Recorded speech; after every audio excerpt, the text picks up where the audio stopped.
1,111 are gathered in this hot sunshine up near 100 degrees, waiting to see who will represent the United States in the 100 meters event. We're getting ready for the final. And the world and American records can be spelled out with Carl Lewis and Calvin Smith and Ben Johnson, who we've already spoken to on ABC's Wide World of Sports today. And Carl Lewis and Calvin Smith, who share the American record, will both be coming up in this final. In lane 4, we'll take a look at Calvin Smith, who many feel hasn't really been given the credit that he feels and many other people feel he deserves for being the top sprinter for a long time. Well, Calvin is a quiet guy, first off. He doesn't seek the publicity, he doesn't seek the public light, and he also is good at peaking at the end of the season. So many of his best races were in Europe and not in the United States, where he would get more publicity. That's why you haven't heard much about him. He also has been concentrating on 200 meters. He's the world champion the last 2 times at 200 meters. Now he's running very well at 100 meters. He's now 27 years old, a graduate of Alabama. He ran for the Crimson Tide when Bear Bryant was still there. And right next to him is Carl Lewis. Yesterday, a pair of 9.96s, and today another strong effort.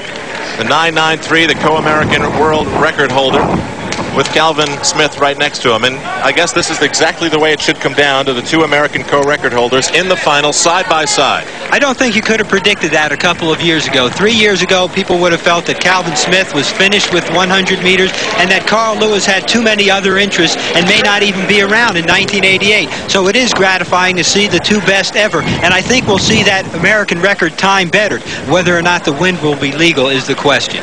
Dennis Mitchell is in lane 1. It is Mike March in lane 2. Joe DeLoach, the NCAA champion, in lane 3. What a surprise he has been in this particular event. His specialty was the 200 meters. Then Smith and Lewis. Albert Robertson, who ran a 9.94 to get into this final. He was fast today. Lee McNeil in lane 7, and Emmett King running unattached in lane 8. Here it is. The top 3 represent the United States in the 100 meters. The top 4 will most likely be the 4 men to run the 4x100 relay in the Olympic Games. Please. We thank you. Mitchell, Marsh, DeLoach, Smith, Lewis, Robinson. You see the little loudspeakers behind each of the runners in the blocks. Not really necessary with a small crowd like this. There'll be some noise in a moment. Gusts of wind echoing off the microphones. The stadium is absolutely still.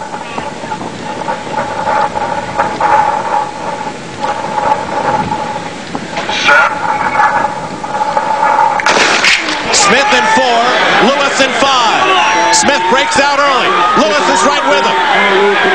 Smith being beaten by Lewis. Lewis breaks away and wins the 100-meter final in a time of 9.78. Okay, that could be the world record.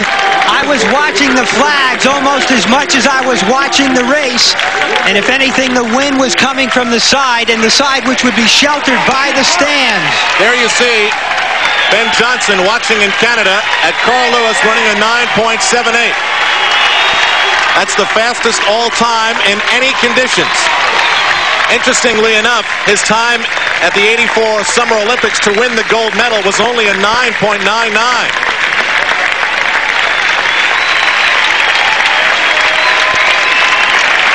Calvin Smith finished in,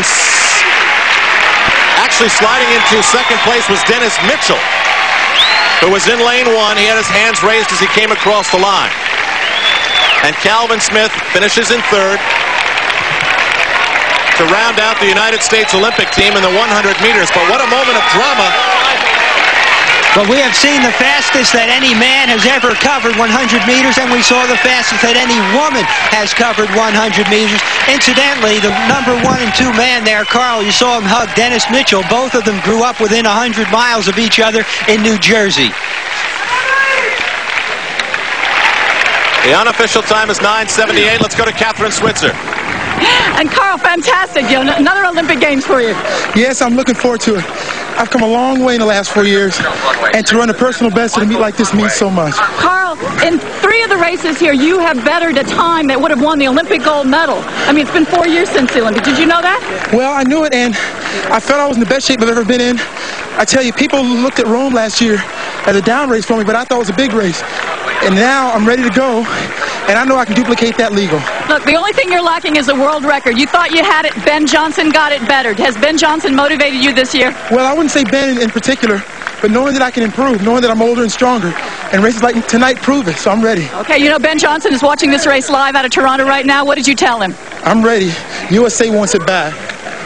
Back to you, Al. All right, Ben, take that. Now, this again was the fastest time ever recorded by anyone, but right now we're being told that it was wind-aided at a time of 9.78. Well, right next to Carl on the right-hand side in lane 4, Calvin Smith did have the better start. Carl took his time getting up to full speed, once again harnessing his energies for the latter part of the race. That's where a lot of action happened. The places really changed. Carl holding his form well. He was getting a lot of pressure from Calvin Smith. Carl even starting to lean forward here a little bit as he senses a tape. And on the inside, lane 1, watch Dennis Mitchell. He's going to get second, I believe. And Calvin Smith may get third. Remember, in '84, he did not qualify in either individual event, so he would love to get that third spot. 6 men from this race will get to go to Seoul as alternates on the relay. Once again, Carl coming out of the blocks, running almost perfectly straight down his lane. You've got 2 veterans here, 2 men who know what they're doing, 2 men who don't crack under pressure, and in this case, they both pushed each other to one of the greatest performances in history. Well, how's this for close as far as fulfilling dreams to represent this country? Carl Lewis in a time of 9:78, then Mitchell in a time of 9:86. Then behind him by 1/100th of a second at 9:87 is Calvin Smith. And then Albert Robinson, who ran so well, loses out a position on the 100-meter U.S. Olympic team by 1/100th of a second. No appeals, no nothing. Even if you were injured and couldn't race here, it doesn't matter. You had to do it here at the Olympic trials to make the team. And that will be the story of the U.S. Olympic trials in track and field as we continue our coverage over the next 2 weekends. Carl Lewis and Jackie Joyner Kersee stars today. Let's go to Frank Gifford.